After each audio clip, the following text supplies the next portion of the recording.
Assalamualaikum warahmatullahi wabarakatuh. Nama saya Restianti dari kelas 12 OTKP. Kali ini saya akan membahas hal-hal terkait hari kiamat. Yang pertama, pengertian hari kiamat. Apa itu hari kiamat? Hari kiamat atau hari akhir adalah hari di mana seluruh alam termasuk dunia mengalami yang namanya kehancuran. Hari akhir dicirikan dengan ditiupnya terompet sangkakala oleh malaikat Israfil.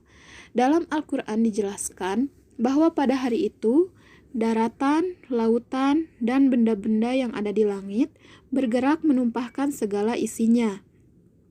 Benda-benda yang ada di langit beroperasi tanpa kendali, bintang, planet, dan bulan saling bertaburan dan bertabrakan. Semua manusia menjadi cemas. Mereka berlari berhamburan dan tidak sempat mengetahui atau menyelamatkan keluarganya. Semua hendak melindungi diri mereka masing-masing. Namun pada akhirnya, semuanya mati, hancur, dan menghadap kepada Sang Pencipta, yaitu Allah Subhanahu wa Ta'ala. Tidak hanya manusia yang mati, tapi semua seperti tumbuhan, hewan, bakteri, kuman, jin, dan setan pun mendapatkan yang namanya kematian. Semua kembali kepada Allah Subhanahu wa Ta'ala. Selanjutnya, pengertian iman kepada hari akhir. Iman kepada hari akhir yaitu mempercayai serta meyakini bahwa seluruh alam semesta beserta segala isinya pada suatu saat nanti akan mengalami kehancuran, dan meyakini bahwa setelah kehidupan ini akan ada kehidupan kekal yang namanya akhirat. Selanjutnya, jenis-jenis hari kiamat. Hari kiamat terbagi menjadi dua, yaitu kiamat sugro atau kiamat kecil dan kiamat kubro atau kiamat besar. Kiamat sugro atau kiamat kecil adalah kejadian hancurnya jagat raya namun dengan skala yang kecil. Kiamat sugro ditandai dengan bencana alam seperti banjir, tsunami, gempa bumi, gunung meletus, kematian seseorang, dan lain-lain.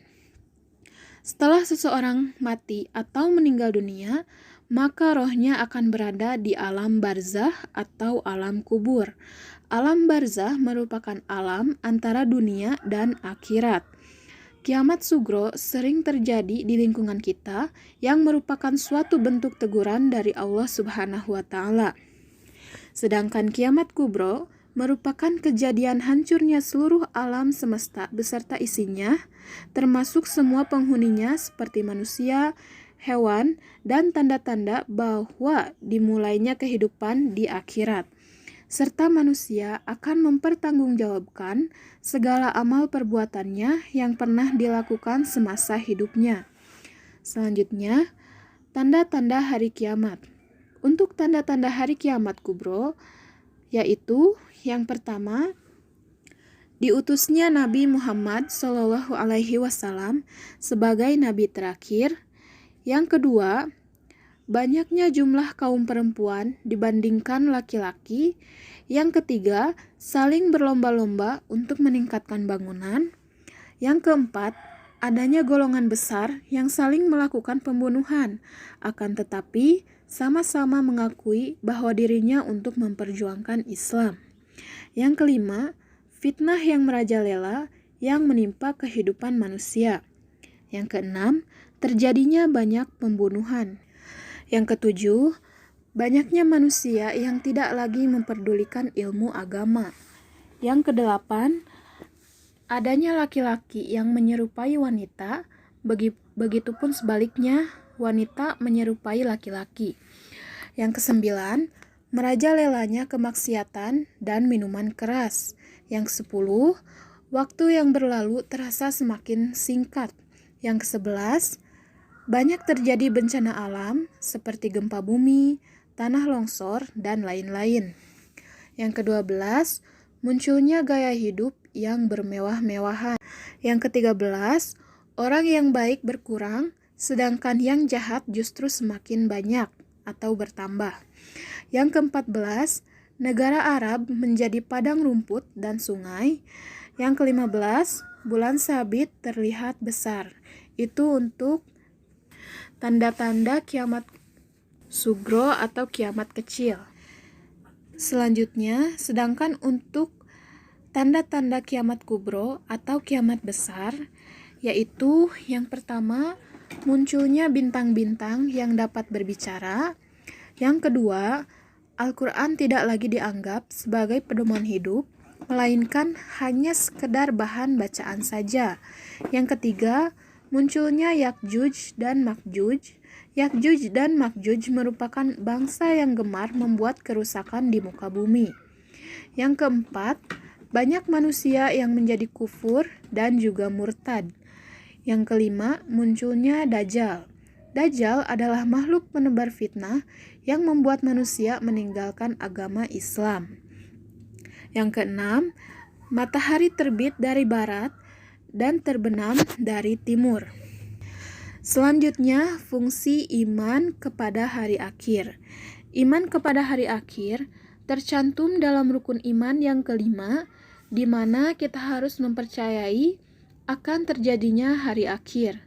Nah, iman kepada hari akhir memiliki beberapa fungsi, yaitu yang pertama yaitu menyadari bahwa alam dan seisinya akan hancur lebur, maka setiap orang muslim harus banyak melakukan amal kebaikan serta menjauhi amal perbuatan yang tidak baik. Dengan kata lain, menjauhi larangan Allah Subhanahu wa taala. Yang kedua, mengingat bahwa hidup di dunia ini merupakan sawah ladang kehidupan alam akhirat atau merupakan jembatan untuk menuju alam akhirat, maka kita harus membelanjakan atau menginfakkan sebagian harta untuk menghindarkan diri dari sifat rakus, tamak, dan kikir. Yang ketiga, yaitu berani dan tidak takut mati karena membela agama, serta menjunjung tinggi agama Islam. Yang keempat, tidak iri terhadap kenikmatan yang telah diperoleh oleh orang lain. Yang kelima, dapat menenteramkan jiwa orang yang mendapatkan perlakuan kurang adil. Itulah fungsi dari iman kepada hari akhir. Selanjutnya, hikmah beriman kepada hari akhir.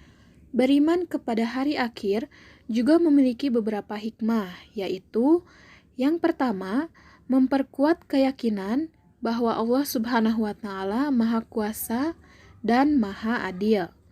Yang kedua, memberikan dorongan untuk membiasakan diri dengan sikap dan perilaku yang terpuji atau disebut juga dengan akhlakul karimah, serta menjauhkan diri dari sikap serta perilaku tercela atau disebut dengan akhlakul mazmumah.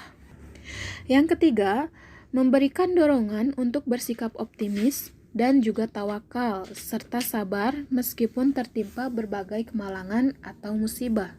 Itulah hikmah beriman kepada hari akhir. Mengenai kapan terjadinya hari kiamat atau hari akhir adalah perkara yang hanya diketahui oleh Allah Subhanahu wa taala, sebagaimana hal itu ditunjukkan oleh banyak ayat di dalam Al-Qur'an dan hadis-hadis dari Nabi Shallallahu alaihi wasallam. Allah tidak menampakkan mengenai kapan terjadinya hari kiamat kepada malaikat ataupun seorang nabi yang diutus. Dengan kata lain, tidak ada seorang pun yang mengetahui kapan terjadinya hari kiamat kecuali Allah Subhanahu wa taala.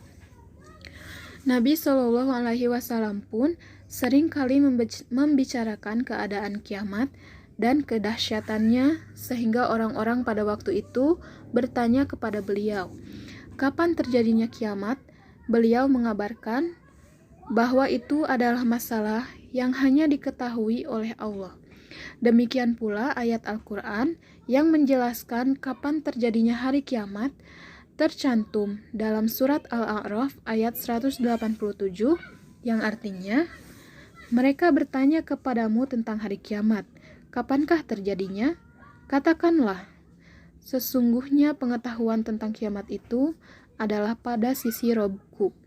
Tidak seorang pun yang dapat menjelaskan waktu kedatangannya selain Dia. Kiamat itu amat besar. Kiamat itu amat berat.